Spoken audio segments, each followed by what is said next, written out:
Hola, ¿cómo están? Bienvenidas y bienvenidos a una nueva emisión de Nuestra América en Disputa, un programa que va en vivo y en simultáneo por las señales de Telesur y nuestraamérica.tv.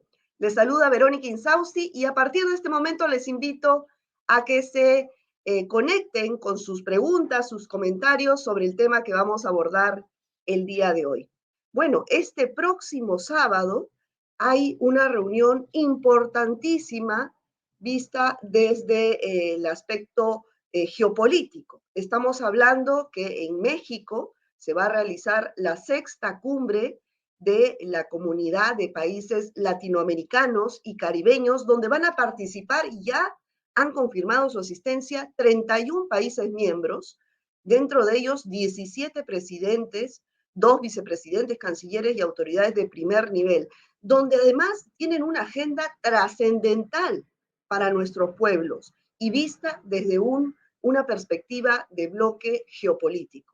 Para conversar justamente sobre esta agenda y sobre los desafíos que hay sobre ella, estamos con el expresidente de Colombia y ex secretario general de la UNASUR, Ernesto Samper. Muchas gracias, presidente, por acompañarnos. Muchas gracias, Verónica. Muy complacido de estar aquí en su programa y con esta de la audiencia tan calificada y en un momento que, como usted misma señala, es un momento histórico para la región.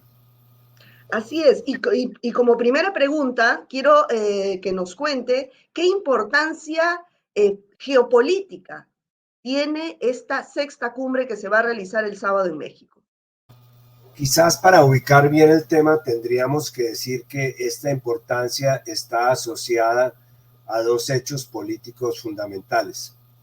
El primero, una declaración del presidente Manuel López Obrador de México, que en un reciente foro manifestó que la región requería tener un mecanismo autónomo de integración, una especie de OEA sin los Estados Unidos, no como resultado de una confrontación con los Estados Unidos, sino como una propuesta para que la relación de la región con los Estados Unidos no sea una relación subordinada o hegemónica como lo ha sido en los últimos años, sino sea una relación entre iguales.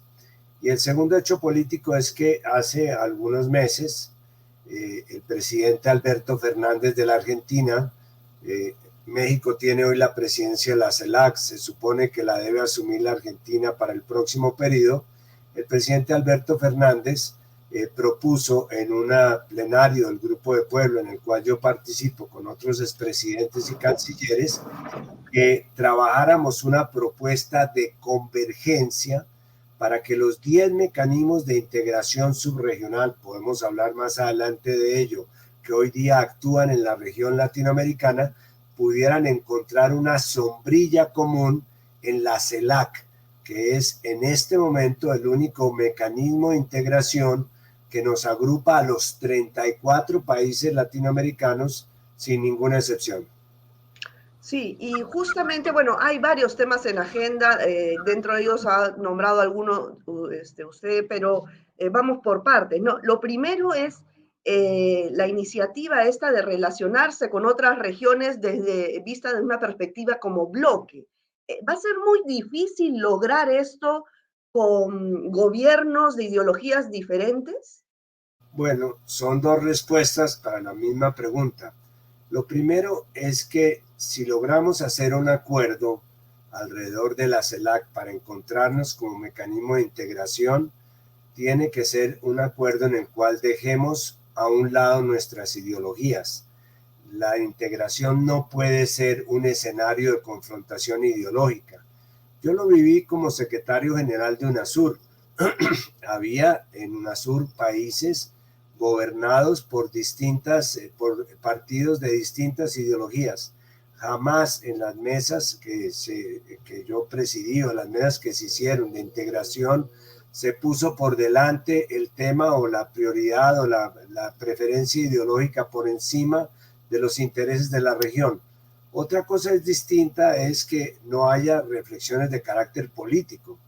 Una cosa son reflexiones ideológicas que emanan de la ideología de los partidos o de las personas, y otra cosa son reflexiones políticas como deberían en este momento empezarse a hacer en la CELAC, por ejemplo, sobre la preservación de América Latina como una zona de paz en el mundo, sobre la continuidad democrática en América Latina, sobre la vigencia de los derechos humanos y por supuesto, ya esto voy a la segunda pregunta, a la segunda respuesta, la idea es que la CELAC actúe como un bloque regional que de alguna manera para intereses prioritarios de la región la represente en los foros multilaterales.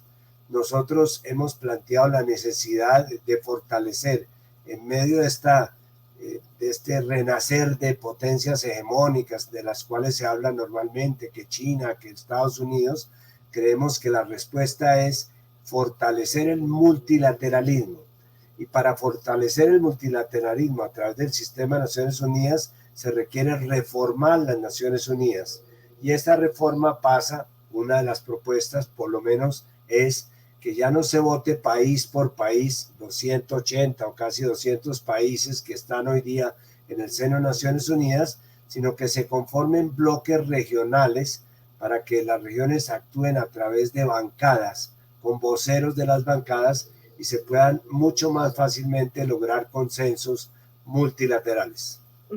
Claro, bueno, otro punto importantísimo es qué se va a hacer con la cuestionada Organización de Estados Americanos, con la OEA, ¿no? Hay una iniciativa, lo anunció ya el canciller mexicano, para plantearle a Estados Unidos y Canadá salir de la OEA, porque ¿qué sentido tiene, pues, tener un organismo como la CELAC y otro como la OEA en paralelo, ¿no? Eh, ¿Cómo ve este planteamiento que ya adelantó el canciller de México? Pues lo comparto plenamente, pero no solamente porque se necesita hacia el futuro que haya una sola voz, sino porque parte de lo que justifica que nosotros nos integremos como un gran bloque latinoamericano es que la OEA no ha venido cumpliendo con sus funciones y no lo ha hecho en ocasiones muy dolorosas para la región. La OEA en el pasado fue socia de las dictaduras militares, ayudó a consolidar golpes de Estado como el golpe que se le dio a Allende, los golpes en Guatemala. Muy recientemente, el secretario general de la OEA prácticamente legitimó un fraude que no existió para desconocer las elecciones que llevaron a la reelección del presidente Evo Morales y que le costaron prácticamente un golpe militar a Bolivia durante un año con grandes pérdidas de vidas y de costos económicos. Es decir, la OEA no está cumpliendo con sus funciones. Fíjese usted, por ejemplo, que uno de los mecanismos que se salvaría de la OEA sería el Sistema Interamericano de Derechos Humanos, pero los Estados Unidos ni siquiera ha firmado el Pacto de San José, que es donde están contenidos las normas básicas del respeto a los derechos humanos. Y en la administración Trump, que nos fue todavía peor, nombraron como presidente del BID, que era como la cabeza económica del sistema interamericano, a un amigo del señor Trump. Por primera vez en más de 60 años, la región no tiene un presidente latinoamericano que los tuvo y de mucha valía y de mucha importancia, sino tiene una persona que declaró claramente que su objetivo era sacar a la China de América Latina.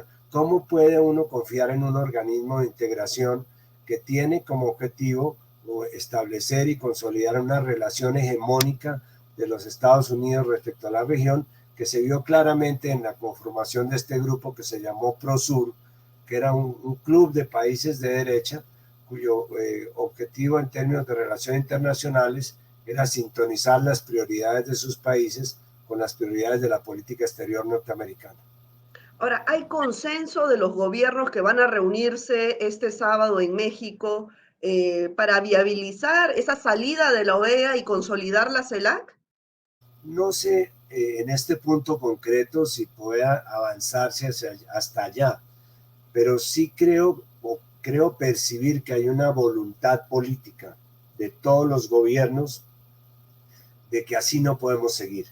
Nunca había estado tan desintegrada América Latina como ahora, en la época de la pandemia, y nunca habíamos necesitado tanto la integración como ahora. Fíjense en temas como, por ejemplo, el de la salud.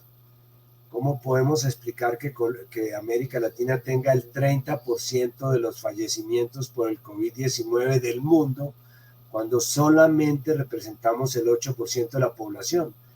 Lo que está significando esto es que desmontamos los mecanismos sanitarios, que abandonamos las políticas de salud pública y en el caso de la integración, que desarmamos el Instituto de Salud de UNASUR, que era un instituto que se había especializado en el manejo de pandemias, como el caso del chikungunya, el caso del ébola, y también en el manejo de ofertas y de adquisición de medicamentos, que en este caso podría ser muy útil para el tema de la negociación de las vacunas que no tenemos y que no estamos aplicando al ritmo que fuera necesario frente a otros países industrializados que inclusive están acaparando las vacunas.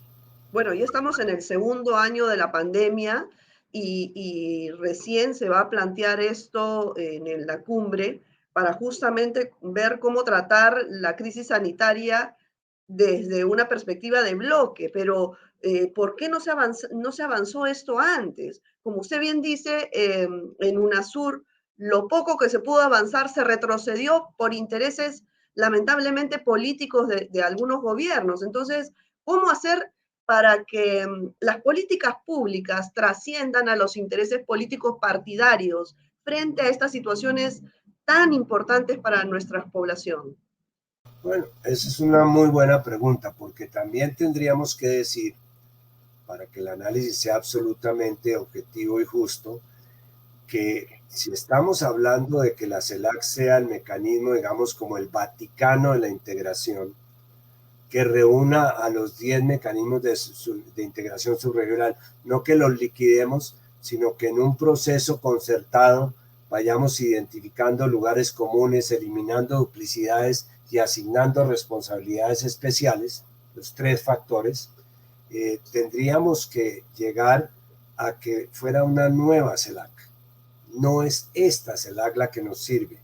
Necesitaríamos una CELAC empoderada, con un secretario general que la pueda representar en los foros multilaterales, con un escenario político en el cual se pueda discutir el contexto político de la integración, como ya hablábamos, no el ideológico, el político, lo que nos integra políticamente, pero también con lo que en este momento, por ejemplo, tiene la Unión Europea, que son agendas, la construcción de agendas sectoriales en materia de salud, regionales, sectoriales regionales, agenda en materia de salud, en materia de educación, en materia de política frente a las drogas, frente a los migrantes.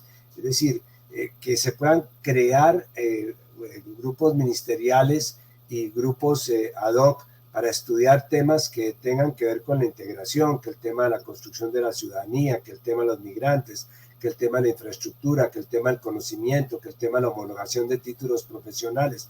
Para eso se necesita un gran equipo técnico que tendría que estar al servicio de estos, digamos, de estas propuestas que se identifiquen como propuestas integradoras. De tal manera que estamos hablando no de la CELAC actual, sino de una nueva CELAC que de alguna manera tendría empoderamiento político y respaldo técnico. Así es, bueno, y usted como presidente de UNASUR ha visto, perdón, como secretario general de la UNASUR, ha visto de cerca cómo ha sido todo este mecanismo para avanzar a través de cuadros técnicos, ¿no? La voluntad política en ese momento, por ejemplo, con el tema de las medicinas, de la compra de medicinas en bloque, en fin, pero justamente desde su experiencia, ¿qué podría recomendar ahora para que finalmente se haga un seguimiento permanente a estas decisiones políticas que se puedan dar en la sexta cumbre? Mi experiencia en el sur me enseñó que estos trabajos sectoriales, más que grandes documentos técnicos o discursos o elaboraciones estadísticas o diagnósticos interminables, lo que resulta bien son compartir las buenas prácticas de los países, en lugar de inventarnos el agua tibia con documentos que todo el mundo conoce, que todo el mundo comparte, pero no desarrolla. Lo que podría hacerse sería que en esos grupos sectoriales que se construyeran en la CELAC. Por ejemplo, se reúnen los ministros de educación de los 34 países y se cuentan las experiencias que han tenido exitosas en sus países. Hombre, que a mí me resultó bien este programa de alfabetización. Por ejemplo, en el tema de medicamentos, en UNASUR llegamos a desarrollar un banco de precios de medicamentos.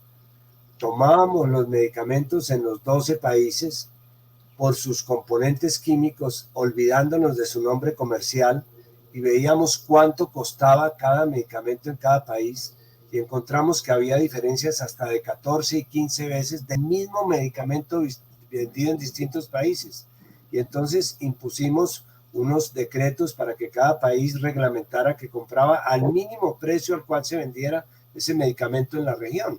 Eso es simplemente un ejercicio de conversación, de socialización, de experiencias, obviamente respaldados con criterios técnicos, pero eso sería una forma, digamos, moderna de desarrollar lo que podría ser una integración que tendría que darse muy rápido a partir de lo que ya le comentaba, y es que en la región actúan 10 mecanismos de integración. Lo menciono muy rápidamente: la Comunidad Sí, Andina, por favor. el Pacífico, Mercosur, está el ALBA, está la Comunidad de Estados del Caribe, el CARICOM, está la Asociación de Estados del Caribe, está la integración centroamericana, está el Pacto Amazónico, está pues la propia CELAC. Pues se trataría de que identificáramos en una matriz, ejercicio que se comenzó a hacer en UNASUR, bueno, qué cosas hay en las cuales podemos sumar fortalezas. Y entonces, en lugar de que un ministro vaya a 3 reuniones con los mismos para hablar de lo mismo, que vaya a una sola reunión. Segundo, ¿qué cosas hay que están duplicadas? Entonces, eliminémoslas. ¿Para qué repetirlas indefinidamente? Y finalmente, ¿en qué cosas tiene especialidad cada mecanismo? Por ejemplo, el ALBA tiene una gran experiencia en mecanismos de solidaridad. La experiencia de Petrosur, que le dio prácticamente respiro a los países del Caribe con unos precios del petróleo y de combustibles asequibles en momentos en que estaban altos, se hicieron asequibles para ellos, fue el resultado de una propuesta de integración, de una propuesta regional. Lo mismo puede decirse en el caso de la Comunidad Andina con sus mecanismos institucionales. Mercosur desarrolló una política que prácticamente es nuestra visa Schengen en América del Sur, y es que cualquier persona que demuestre que es suramericano tiene derecho a que le den una visa de trabajo hasta por 2 años renovables. Esa es una visa Schengen. Entonces no es difícil avanzar, pero es muy costoso no hacerlo. Ahora, ¿cuál es la propuesta? ¿Reemplazar a estas organizaciones ya existentes, a las 10 que he mencionado, y centralizar todo a través de la CELAC, o que éstas sigan en paralelo y la CELAC actúe pues como un bloque, como la Comunidad Europea, por ejemplo, para temas precisos, trascendentales? La idea es que centralicemos las experiencias positivas de estos organismos para que se puedan compartir a nivel regional hasta donde sean compartibles. Habrá temas específicos, como por ejemplo el tema amazónico, que tiene una región determinada, salvar la cuenca de la Plata en la Argentina, que tiene otro contexto, en fin, todos los proyectos de infraestructura. Pero en esencia se trata de que se puedan encontrar los países en comisiones o en subcomisiones dentro de la CELAC, y que cada país, además, si tiene unas especificidades como estas que decía por su región, pues las pueda seguir desempeñando, porque si proponemos ahora que se liquiden los 10 organismos, nos vamos a demorar 20 años. Pero si proponemos que esos mecanismos encuentren la forma de reunirse de una manera más eficiente, menos costosa en términos políticos y en términos económicos, pues vamos a poder avanzar mucho más rápidamente. Y si hay algunos mecanismos que tienen ya lo hablábamos, especialidades, pues que las sigan cumpliendo. Así es. ¿Y cómo, ahora que comenta un usuario, basta de la OEA, reforzar UNASUR, otro usuario, cómo salirnos de la OEA? ¿Usted cree que va a ser fácil, que va a ser muy difícil, que va a ser imposible salirse de la OEA? Bueno, obviamente va a ser difícil la negociación con Estados Unidos y países que están muy habituados a compartir su política internacional con los Estados Unidos. Pero esos países tienen que entender aquí tenemos dos conceptos de integración. El concepto que un poco nació en la Cumbre de las Américas en 1994 es que la integración se hace a través de tratados de libre comercio. Vamos a liberar los aranceles, vamos a comerciar lo que queramos, usted me protege mis inversiones, me protege la propiedad intelectual y vamos para adelante. Ese no es el tipo de integración que necesitamos. Nosotros necesitamos una integración que nos reconozca nuestras prioridades. ¿Están dispuestos a darle un tratamiento de ciudadanos a todos los migrantes latinoamericanos? ¿Están dispuestos a eliminar los subsidios a los productos agrícolas que tienen Estados Unidos y Canadá para que la competencia no sea desleal con nuestros productos que no están subsidiados? ¿Están dispuestos a reconocer nuestro derecho sobre la biodiversidad americana? ¿O van a seguir incursionando las compañías farmacéuticas para fundamentar sus descubrimientos en nuestra propia riqueza de biodiversidad? Esas son inquietudes que nunca se plantearon. Bueno, ese tipo de integración, que es una integración de construir región, es la que queremos con la CELAC. Lo otro es mantener unos acuerdos de libre comercio que además destrozaron la integración. Menciono el caso concreto de la Comunidad Andina. Apenas Colombia y Perú firmaron los tratados de libre comercio con Estados Unidos, se salieron Venezuela y Bolivia porque nosotros no tenemos nada que hacer ahí. Usted ya puso un cañón que nos dispara a nosotros desde afuera. Entonces, sí, hay que hacer una reflexión política muy profunda, pero yo sí creo que todos los países se han dado cuenta, inclusive los países que están hoy día en estas alianzas de derecha, de que la integración le sirve a todos si la manejamos con criterios políticos y no ideológicos. Por lo menos con las políticas públicas trascendentales para el beneficio de la población, como por ejemplo el tema de la salud, ¿no? Pero bueno, otro tema que le quería plantear, presidente, es, ¿usted considera que la CELAC puede ser viable sin un soporte desde la sociedad civil? Porque, por ejemplo, hay ya movimientos de organizaciones sociales, sindicatos, organizaciones de la sociedad civil que están planteando crear una CELAC social, ¿no? Así la han llamado, para que vaya en paralelo, articulando con la CELAC, integrada por los estados, las políticas públicas. Esto y se intentó anteriormente, hemos visto pues hemos visto los movimientos del ALBA, hemos visto varios grupos, ¿no? El Foro de Sao Paulo, pero no han concretado esta articulación real entre Estado y pueblo. ¿Qué podría usted proponer al respecto? Tenemos que partir de la reflexión de que el modelo de desarrollo que tenemos no nos sirve. El modelo neoliberal fracasó. Y fracasó no por una posición chauvinista o ideológica, es que simple y sencillamente las cifras de la CEPAL muestran que con el modelo neoliberal crecimos la mitad y duplicamos la pobreza, así de sencillo. Entonces tenemos que tener un modelo distinto. Y ese modelo es un modelo que a mi juicio debe tener tres factores, no los voy a desarrollar por falta de tiempo, pero primero, reducir la desigualdad. Nuestro problema no es solamente la pobreza, es que tenemos unas grandes asimetrías de género, asimetrías de campo-ciudad, asimetrías de sectores, asimetrías salariales. En fin, tenemos que reducir la desigualdad, ese es el contenido de ese modelo solidario. Segundo, tenemos que crear valor.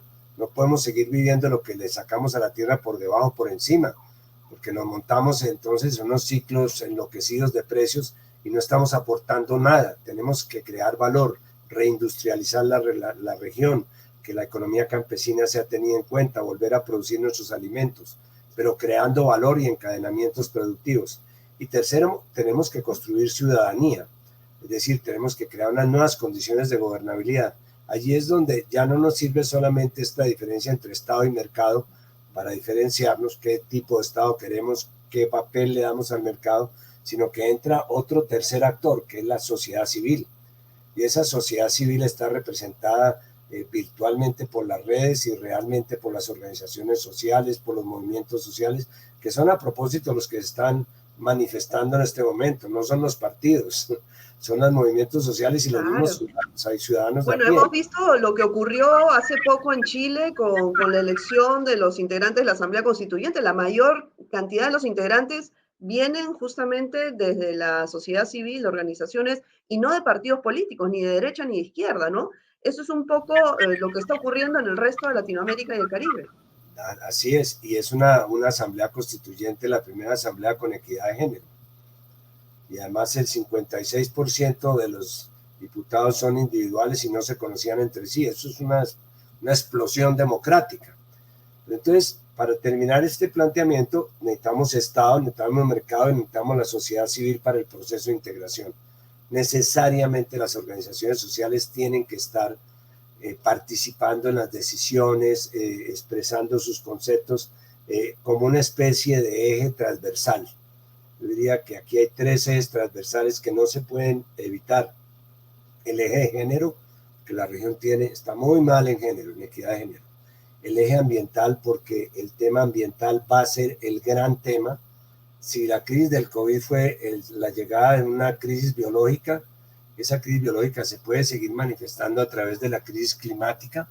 Y el tercero es la participación popular o la participación social, en la cual pues obviamente necesitamos llenar de voces de participación y de contextos de participación social todas las decisiones que se tomen en la CELAC. No es hacerles a ellos un rancho aparte, sino, hombre, vengan, ustedes van a estar interactuando con en todos los escenarios en los cuales se tomen las decisiones de integración. Así es, no solamente interactuando, sino cómo hacer que sea vinculante las decisiones de esta CELAC social, por así llamarlo, con las decisiones de la CELAC, ¿no? ¿Cómo se podría hacer, por ejemplo, para que sean vinculantes? Pues para que sean totalmente vinculantes, el sueño, que es difícil de obtener hoy día, es que tengan un poder supranacional los que representen a los países en la CELAC. Es decir, que lo que ellos decidan sea inmediatamente vinculante para sus países. Eso se podría conseguir en un acuerdo constitutivo. La Unión Europea lo tiene para las decisiones que adopten colectivamente. Esa sería una fórmula. Y otra fórmula simple y sencillamente es que en esas decisiones se actúe tripartitamente y de alguna manera haya una representación de los actores que conforman la integración en la medida en que los temas tengan que ver con ellos. Pero de todas maneras hay que abrir los canales y esos canales incluyen, y quiero mencionarlo porque es un tema muy importante en Europa y creo que aquí lo deberíamos volver importante, también tienen que estar participando los mandatarios locales. Esto no es solamente un problema en los estados nacionales. Aquí hay que convocar a los gobernadores o a los presidentes de los estados departamentales y a los alcaldes, que son los que de alguna manera son la correa de transmisión entre los intereses locales y los intereses nacionales. Nosotros somos muy presidencialistas, muy presidencialistas. Tenemos una mala simbiosis entre lo que nos dejó la monarquía española y lo que copiamos mal de los Estados Unidos. Tenemos que ir hacia unas democracias más parlamentarias. Y en esas democracias más parlamentarias, como en Europa, pues se tiene que escuchar la voz de los mandatarios locales también como el de las organizaciones sociales. Bueno, ojalá y así sea, presidente Samper. Muchísimas gracias por su participación en el programa. Vamos a estar con mucha expectativa sobre lo que ocurra en esta 6ª cumbre de la CELAC y seguramente usted también va a estar ahí haciéndole el seguimiento y apoyando en todo lo que se requiera desde su experiencia. Muchas gracias, presidente Samper. No, muchas gracias a ustedes, Verónica, y muchas gracias por las preguntas. Si no hay buenas preguntas, no hay respuestas que le llamen la atención al público. Muchas gracias. Gracias. Un abrazo a la distancia. Gracias. Bueno, amigas y amigos, ha sido todo por hoy. Nos esperamos en una próxima emisión de Nuestra América en Disputa. Cuídense mucho. Chao.